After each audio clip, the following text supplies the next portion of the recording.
चांदूर बाजार येथील गोसी टोम्पे कला वाणिज्य व विज्ञान महाविद्यालयात गणेशोत्सवाचे औचित्य साधून राष्ट्रीय सेवा योजनेतर्फे महाप्रसाद व भव्य रक्तदान शिबिराचे आयोजन करण्यात आले होते।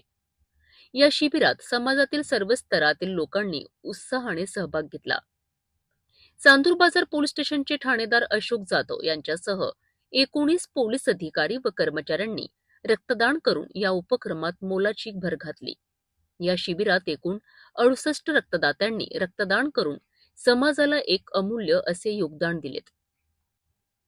या कार्यक्रमाला संस्थेचे अध्यक्ष भास्कर टोम्पे, प्राचार्य डॉक्टर राजेंद्र रामटेके, संस्थेचे सचिव डॉक्टर विजय टोम्पे, उपप्राचार्य डॉक्टर नंदकिशोर गव्हाडे आणि इतर अनेक मान्यवर उपस्थित होते।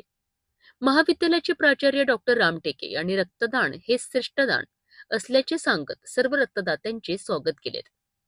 संस्थेचे अध्यक्ष भास्कर टोम्पे यांनी रक्तदानाचे महत्त्व सांगताना मानवी जीवन अनमोल असून रक्तदानामुळे कोणाचे तरी प्राण वाचतात असे सांगितलेत। यावेळी भास्कर टोम्पे यांच्या हस्ते पोलीस ठाणेदार अशोक जाधव यांचा शाल श्रीफळ देऊन सत्कार करण्यात आला। या शिबिरासाठी doctor Panjabrao Deshmukh medical college अमरावतीच्या ब्लड बँकच्या टीमने सहभाग घेतला। या उपक्रमात महाविद्यालयातील प्राध्यापक, कर्मचारी, विद्यार्थी आणि परिसरातील अनेक सामाजिक संस्थांनी सहभाग घेऊन हा कार्यक्रम यशस्वी केला।